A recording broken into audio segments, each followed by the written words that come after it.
Hello and welcome to my lecture on nature of nucleophile in nucleophilic substitution reaction. Let's see how we are going to go with it. First, we are going to start with nucleophile and nucleophilicity, base and basicity, and then see why nucleophile can be called as bases. Then we are going to see some examples where nucleophile and basicity goes hand in hand, but in some cases it differs. Lastly, we are going to see how change of nucleophile can change the pathway of the reaction. Nucleophiles are electron-rich species and they can donate electrons to electron-deficient species. And nucleophilicity is the ability of a nucleophile to donate electrons. It affects the rate of the reaction and therefore nucleophilicity is a kinetic term. Bases are substances which can accept protons and donate electrons. The strength of the base is expressed by the term basicity and it is expressed by the term Kb and pKb. Basicity is a thermodynamic term. Smaller the value of pKb, stronger is the base. Now let's see how we can correlate between nucleophilicity and with basicity. As nucleophiles are electron donors, they can accept proton and can act as a base. Therefore, all nucleophiles are bases, but all bases do not act as a nucleophile. This will be clear once we go through the examples. A nucleophile attacks a positively charged center and so negatively charged nucleophile are better and more reactive than neutral nucleophile. Moreover, if an electron donating group is present, then the nucleophilicity is enhanced. It is generally observed that nucleophilicity and basicity goes hand in hand.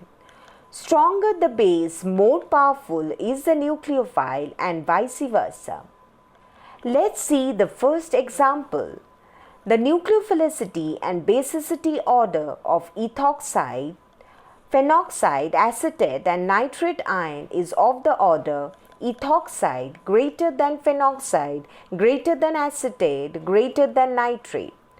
Why do you think so?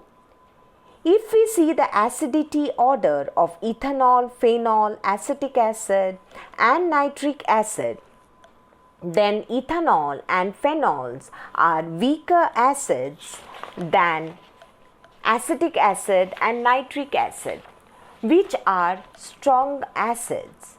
Weak acids give strong conjugate base and strong acids gives weak conjugate base. Therefore, ethoxides and phenoxides are strong conjugate bases and they can act as a better nucleophile. So, strong bases can act as powerful nucleophile. Let's see another example. The nucleophilicity and basicity of methyl CH3 minus is greater than NH2 minus, is greater than OH minus, is greater than F minus. Now, here the donor atoms are carbon, nitrogen, oxygen and fluorine, which are elements of the second period. As we go along the period, the electronegativity increases and size decreases. So, the tendency to donate electron decreases and the nucleophilicity as well as basicity decreases. Here also, the nucleophilicity and basicity went hand in hand. But a strong base may not always be a powerful nucleophile. Nucleophilicity and basicity order differs when steric factor becomes important. It is observed that tertiary butoxide is a strong base than ethoxide, but ethoxide is a strong nucleophile. Look at the figure. Tertiary butoxide is a strong base because it has 3 methyl groups to donate electrons. And so the availability of electrons on the oxygen atom increases and it can act as a strong base. But now the question is why it does not act as a good nucleophile. Look at the figure. A good nucleophile acts as a good nucleophile attacks or a nucleophile attacks a positively charged center. Bulkier the nucleophile, more difficult it is to attack the carbocationic center. In tertiary butoxide, the 3 methyl groups around the oxygen atom prevents the negatively charged oxygen atom to attack the carbocationic center, and hence it is a weak nucleophile even though it is a strong base.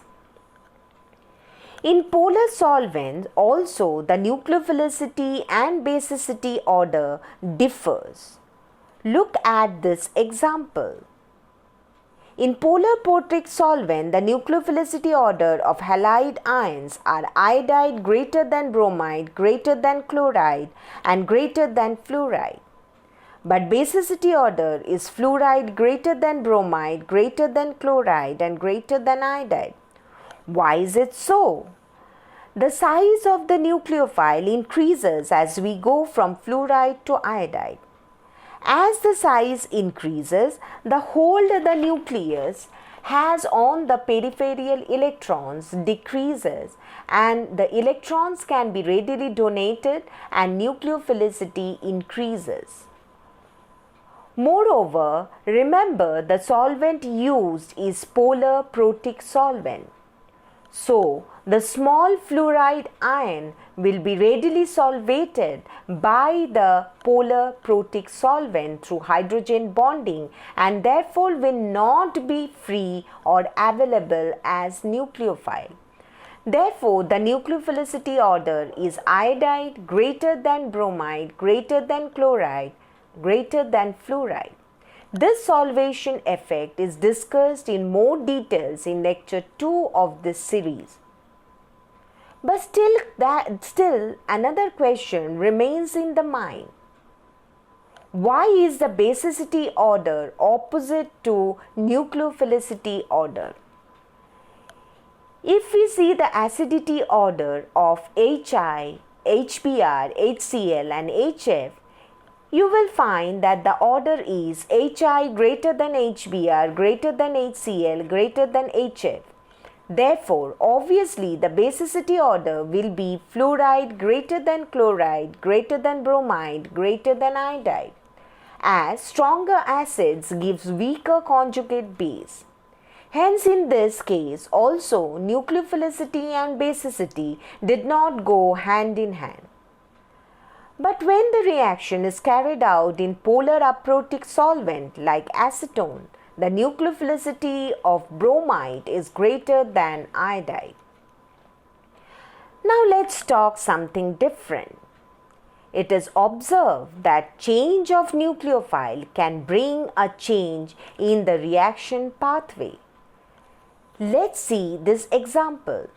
Nucleophiles like water, HCO3 minus, MeCO2 minus favors SN1 reaction, whereas nucleophiles like OH minus, ETO minus favors SN2 reaction. Or in other words, if we use weak nucleophile, the reaction goes via SN1 mechanism, but if we use strong nucleophile, the SN2 attack is favored. This is because in SN1 reaction involves 2 steps. The involvement of the nucleophile is in the second step, but in SN2 reaction there is only one step. Stronger the nucleophile, more readily it can attack the substrate from the side opposite to the leaving group and faster is the reaction. So, SN2 reaction is faster when the nucleophile is strong. whereas weak nucleophile favors the formation of carbocation, and so the rate of SN1 reaction is faster. Change of nucleophile from weak to strong can shift the mechanism from SN1 to SN2. Let's see another example. Reaction of ethyl bromide with silver cyanide gives ethyl isocyanide, whereas the same reaction with sodium cyanide gave ethyl cyanide.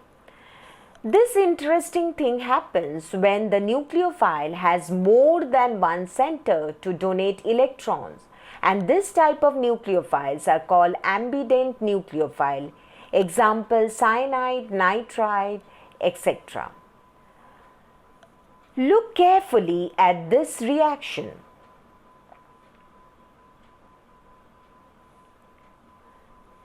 The starting halide is a primary halide, ethyl bromide.